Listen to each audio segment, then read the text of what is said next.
ಪ್ರಶ್ನೆ ನಿಮಗೂ ಮತ್ತು ಧ್ರುವ ಅವ್ರಿಗೂ.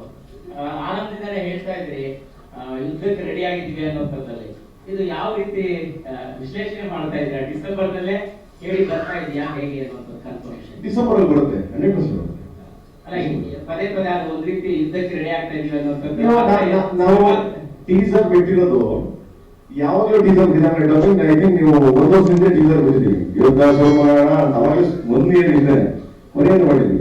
ಸೊ ದಿಸ್ ಕಂಟಿನ್ಯೂ ಯುದ್ಧ ಪ್ರತಿಯೊಂದು ಮಾಡಿರ್ತೀವಿ. ಅದು ಜನ ಬಂದು ನಿಂತ ನೋಡ್ಬೇಕು, ಅದಕ್ಕೆ ಯುದ್ಧ ಮಾಡಕ್ ಸ್ಟಾರ್ಟ್ ಮಾಡಿದ್ವಿ. ನಾವು ಕ್ಯಾಪ್ಷನ್ ಹಾಕೊಂಡಿದೀವಿ ಲಾರ್ಡ್ ಬಿಗಿನ್ಸ್ ಸ್ಟಾರ್ಟಿಂಗ್ ಅದೇ ಇದೆ. ಸೊ ಡಿಸೆಂಬರ್ ಬರ್ತೀವಿ. ಇವಾಗ ನಿಮ್ಮ ವಿಶ್ಲೇಷಣೆ ಯುದ್ಧಕ್ಕೆ ರೆಡಿ ಆಗಿದ್ದೀವಿ ಅನ್ನೋದು ಸಾರಿ ಫೀಲ್ಡ್ ಇಳಿದ ಮೇಲೆ ಯುದ್ಧ ಮಾಡಲೇಬೇಕು ಅಲ್ವಾ? ಸತ್ರೆ ವೀರಮರಣ, ಗೆದ್ರೆ ಸಿಂಹಾಸನ, ಯುದ್ಧ ಶುರು ಮಾಡೋಣ. 17 ಕೋಟಿ ಸರ್, ಇಷ್ಟು ದೊಡ್ಡ 17 ಕೋಟಿ 70 ಲಕ್ಷ ಇಷ್ಟು ದೊಡ್ಡ ಮೊತ್ತಕ್ಕೆ ಆಡಿಯೋ ಸೇಲ್ ಆಗಿರುವಂತದ್ದು ಎಷ್ಟು ವಿಶೇಷವಾಗಿರುತ್ತೆ? ಹೇಗೆ ಅಷ್ಟು ದೊಡ್ಡ ಮೊತ್ತ ಕೊಡುವಂತಹ ಸಾಧ್ಯತೆಗಳು ಹೇಗಾಯ್ತು? ಮೊದಲನೇದಾಗಿ ಸಾಂಗ್ಸ್ ಬಂದಾಗ, ನೀವು ಸಾಂಗ್ಸ್ ವಿಸಿಟ್ ಬಂದಾಗ ಐ ಥಿಂಕ್ ಆನಂದ್ ಅವರು ಮತ್ತೆ ಶ್ರಾವಣ ಇದ್ದಾರೆ. ನಮ್ಮ ಸಿನಿಮಾ ಏನಾದ್ರು ಯಾವ್ದು ಅಡ್ಡ ಆಗ್ಲಿ ಅಂಡ್ ವಿಲನ್ ಆಗ್ಲಿ ಎಲ್ಲ ಅವರ ಇದೆ. ಲಾಸ್ಟ್ ಪೀಸ್ ಆಯ್ತಾ ನಮ್ಮ ಸಿನಿಮಾದ? ಅದು ನಮ್ದು ಯಾವ್ದು ಇಲ್ಲ ಹಿಟ್ ಆಗಿರುವಂತೆ. ಓಕೆ, ಸೊ ದೆನ್ ಒಂದು ಆಮೇಲೆ ಧ್ರುವರ್ದು ಅದು ಹಿಟ್ಟು ಅದು ಹಿಟ್ ಆಗಿದೆ. ಆಮೇಲೆ ನಂದು ಅರ್ಜುನ್ ಅವ್ರದ್ದು ಅದು ಹಿಟ್ ಆಗಿದೆ. ಆ ದೃಷ್ಟಿಯಿಂದ ಸೊ ಒಂದು ವ್ಯಾಲ್ಯೂಸ್ ಇದೆ ಅಂದ್ಬಿಟ್ಟು ಕೊಟ್ಟಿದ್ದಾರೆ. ಒಂದು ಎರಡನೇ ಅಂದ್ರೆ ಮ್ಯೂಸಿಕ್ ಅನ್ನೋದಿದೆಯಲ್ಲ, ನಿಜ ಹೇಳ್ಬೇಕಂದ್ರೆ ಇವಾಗ ನಾವೇನ್ ಸಾಂಗ್ ಆಡಿಸ್ತಾ ಇದೀವ ಸಿಂಗರ್ಗಳಲ್ಲಿ ಆ ದುಡ್ಡಲ್ಲಿ ಒಂದು ಸಿನಿಮಾ ಮಾಡಬಹುದು. ಆ ಪ್ರೈಸ್ ಹೆಂಗೆ ಅಂತಂದ್ರೆ ಕನ್ನಡ ನಾನು ಆಡ್ತಿರ್ತೀನಿ, ಸೊ ತೆಲುಗು ಸಿನ್ಸಿನ ಮಾಡ್ತಾರೆ, ಹಿಂದಿ ಬಿ ಫ್ರಾಂಕ್ ಅಂತ ಆಡ್ತಾರೆ, ಓಕೆ, ಮಲಯಾಳಮು ವಿಜಯ್ ಯೇಸುದಾಸ್ ಆಡ್ತಾರೆ.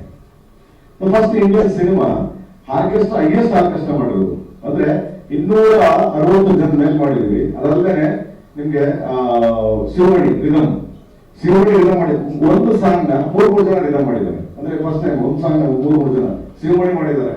ಅಂಡ್ ದೆನ್ ಇಲ್ಲಿ ನಮ್ಮ ಕನ್ನಡದಲ್ಲಿ ಇವರು ಯಾರು ರಿಕ್ಕಿ ಅದಾದ್ಮೇಲೆ ತೋಫಿಕ್ ಜಾಬ್ ಮಾಡಿದ್ರು. ಅಂದ್ರೆ ಈ ತರ ಒಂದೊಂದು ಒಬ್ಬರಿಗೆ 3 ಜನ ರಿದಮ್ ಮಾಡಕ್ಕೆ ಮ್ಯಾಕ್ಸಿಮಮ್ 60 ಮೆಂಬರ್ಸ್ ಮಾಡ್ತಾರೆ, 60 ಜನ.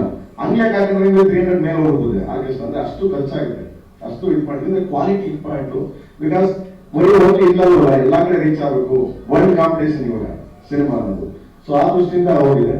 ಹಿಂದೆ ಸ್ವಲ್ಪ ಮಾರ್ಕೆಟ್ ಸ್ವಲ್ಪ ಮ್ಯೂಸಿಕ್ ಅಲ್ಲಿ ನಮ್ದು ಅಲ್ಪ ಸ್ವಲ್ಪ ಹೆಸರು ಮ್ಯೂಸಿಕ್ ಏನೋ ಚೆನ್ನಾಗಿ ಮಾಡ್ತಾರೆ ಕಣೆ, ಅರ್ಜುನ್ ಎಲ್ಲ ಸೇರ್ಕೊಂಡು ಏನೋ ಮಾಡ್ತಾರೆ. ನಮ್ಮ ಇದು ಧ್ರುವ ಅವನೇ ಚೆನ್ನಾಗಿ ಆಕ್ಟ್ ಮಾಡ್ತಾನೆ, ಚೆನ್ನಾಗಿ ಡ್ಯಾನ್ಸ್ ಮಾಡ್ತಾನೆ, ಅದಕ್ಕೆ ಕಾಸು ಕೊಡ್ತಾರೆ ಅಷ್ಟೇ.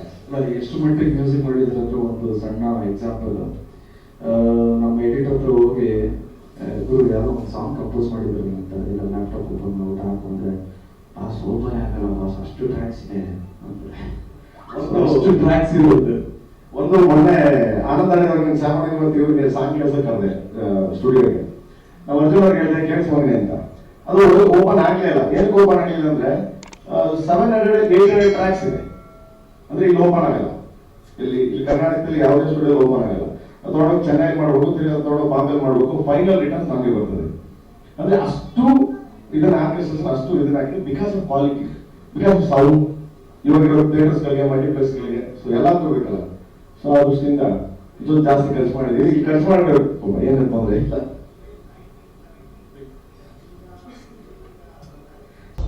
ಸಿನಿಮಾ ಅಪ್ಡೇಟ್ಗಳಿಗಾಗಿ ನೋಡಿ ಬಾಕ್ಸ್ ಆಫೀಸ್ ಬಾಯ್.